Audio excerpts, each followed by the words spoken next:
Bonjour tout le monde. Merci beaucoup Madame la sénatrice de nous avoir conviés ce jour. Alors je vais vous expliquer d'abord ce que c'est que les CPES. Ils ne sont pas toujours connus par tout le monde. Ce sont des centres de prise en charge de violences sexuelles qui ont été créés en 2017. Ils sont au nombre de 10 actuellement. Il y en a un par arrondissement judiciaire. 3 autres sont en construction pour venir renforcer certaines zones. Mais l'idée c'était d'en avoir au moins un dans chaque arrondissement judiciaire en Belgique. 17, ils sont que quand on a un jeune de 15 ans qui n'en peut plus d'être violé par son beau-père ou par son père ou par un prof et qui décide juste d'aller le déposer à une éducatrice et que cette éducatrice nous appelle, elle ne se rend pas compte que juste parce qu'elle avait besoin de se livrer à quelqu'un, sa vie va changer du jour au lendemain et qu'en une fraction de seconde, en quelques heures, tout va être chamboulé dans sa vie, elle va être retirée peut-être de sa famille, elle va changer d'école, on va chercher un SRU qui sera peut-être à l'autre côté de la Belgique parce que nous manquons de moyens et qu'on manque de services d'hébergement d'urgence et de services d'hébergement de manière générale, et que par conséquent cet enfant va se retrouver pénalisé, va se retrouver éloigné de tout, va se retrouver éloigné de son école puisque le SRU, si ça se trouve, sera un monstre à tourner alors qu'il vient de la région de Liège. Que va vivre aussi un jeune, il va peut-être être hospitalisé, Sandra vient d'en parler, et donc oui, nous hospitalisons souvent pour avoir ce lieu dont Sandra vient de parler, de pause, de dépose, un lieu où l'émotionnel du jeune, mais aussi de la famille, peut pendant un certain temps être pris en charge et entouré par des équipes neutres et soignantes, bienveillantes. Il va y avoir parfois de la réorientation vers la pédopsychiatrie, mais là aussi, on est dans un manque cruel d'aval et de pédopsychiatres. Nous allons collaborer beaucoup, évidemment, avec nos partenaires SOS Enfants et aussi avec le SAG en fonction des problèmes de sécurité imminents ou pas que rencontrent ces jeunes qui viennent vers nous. Vous comprendrez que toutes ces situations sont des situations d'une extrême complexité quand elles arrivent chez nous et qu'à cette complexité se rajoute le problème des droits des mineurs, le problème des droits parentaux, qui a encore l'autorité parentale. Qu'est-ce qu'on fait de cette autorité parentale quand l'un des deux parents est suspect? Les conflits parentaux, les conflits familiaux. Alors j'avais quelques chiffres très vite. En 2025, chez nous, il y a eu 637 victimes en tout. Parmi ces 637 victimes, on a eu 218 mineurs. Ça veut dire 34%. En fonction des années, on est entre 34 et 40%.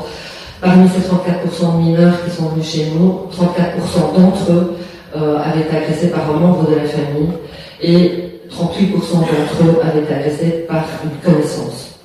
La connaissance, chez les tout petits, c'est souvent quelqu'un de milieu familial malgré tout, hein, c'est le parrain de cœur, comme on dit, c'est le meilleur ami de la maman, voilà. Et chez les ados, c'est plutôt du parascolaire ou du scolaire.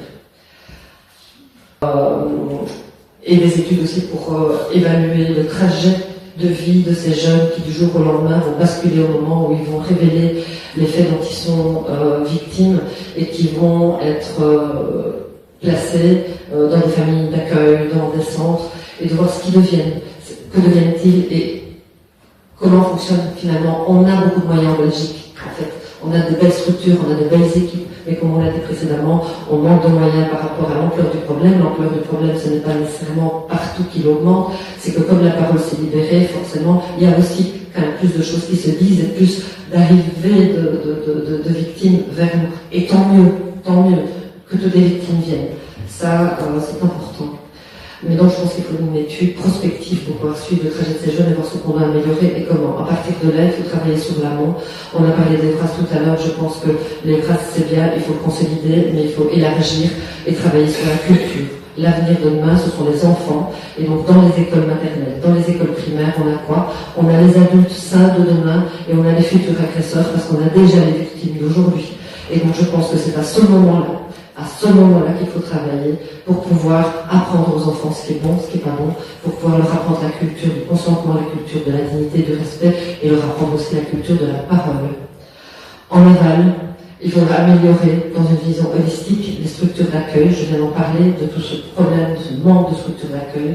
On a parlé, Sandra a parlé d'une jeune qui revient et qui finalement a été sauvée. J'en ai une aussi qui est revenue chez nous, elle a été hospitalisée pendant 1 mois l'année dernière au mois de juin, ça a été horrible, elle a dû être séparée de sa maman, qui elle ne voulait pas renoncer au monsieur qui venait et qui venait la gamine tous les vendredis soirs.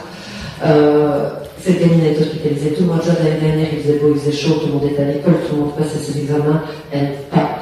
C'était terrible à vivre pour nous, on a eu cette chance qu'elle est revenue par après et qu'en effet on a pu voir ce que tu dis Sandra, c'est-à-dire que cet espace de l'hôpital avait été positif pour elle, elle est revenue, elle nous a dit merci, elle est revenue à 2 reprises, elle est venue voir tout le monde, elle a embrassé tout le monde, donc on a fait des qu'en effet elle avait trouvé parmi nous un espace où elle avait pu retrouver l'humanité.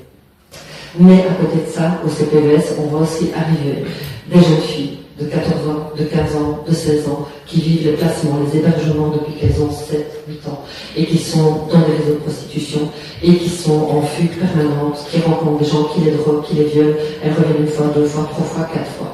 Donc les trajets sont très variés et ils méritent vraiment qu'on se penche dessus. Je pense qu'il manque aussi de moyens pour pouvoir assurer des soins psychiatriques, des soins pour la santé mentale de ces jeunes qui vivent des choses qui sont impossibles, inimaginables, à un âge auquel ils n'auraient pas vécu ça. Et il faudrait pouvoir aussi travailler dans une temporalité intégrée, on ne va pas se répéter, c'est ce qu'on a dit tout à l'heure.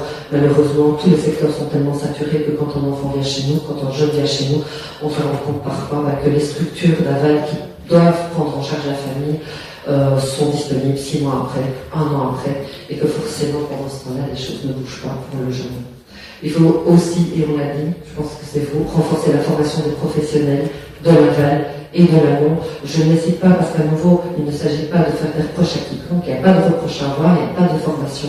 Le trauma est quelque chose d'extrêmement particulier. La dissociation des enfants, des adultes est quelque chose qui n'est pas connu, qui n'est pas reconnu, qui n'est pas assez maîtrisé. Et donc on a l'impression que si quelqu'un sourit et semble heureux, c'est que tout va bien, c'est qu'il n'y a pas de problème. Donc il y a besoin de cette formation pour tous les acteurs. Voilà. Encore, oui, c'est pas ensuite. Reconnaissance de l'État, je l'ai dit. Et donc, en fait, ce que je pense par tout ça, c'est qu'il faudrait un groupe de travail au niveau fédéral, un groupe de travail qui travaille aujourd'hui, voilà, c'est une journée où on va entendre beaucoup de choses. Je pense qu'il faut vraiment, parce que comme Sandra vient de le dire, on est dans un grave problème de santé publique. Un grave problème de santé publique. Ça coûte très cher, ce n'est pas visible, mais c'est un grave problème de santé publique. 2 exemples qui sont frappants pour moi depuis que je travaille au CPVS. Je me suis rendu compte, 2 amis très proches, je les connais depuis 50 ans, on a tout vécu ensemble. Et il a fallu que je travaille au CPS pour qu'elles me viennent me poser l'assesse dont elles avaient été victimes chacune. J'ai eu un coup de fil d'un monsieur de 60 ans qui avait été victime d'un prêtre de l'église et il m'a appelé un petit peu avant que le pape ne vienne, d'ailleurs il a rencontré le pape. Il m'a dit voilà, moi j'ai été victime d'abus sexuels. Quand j'étais jeune, je n'ai jamais pu en parler, jamais, mais je n'ai jamais été heureux. Personne ne le sait, j'ai fait semblant. J'ai fait semblant de rire, j'ai fait semblant, je suis mariée, j'ai des enfants, mais jamais au fond de moi je n'ai ressenti la moindre joie. Voilà. Merci.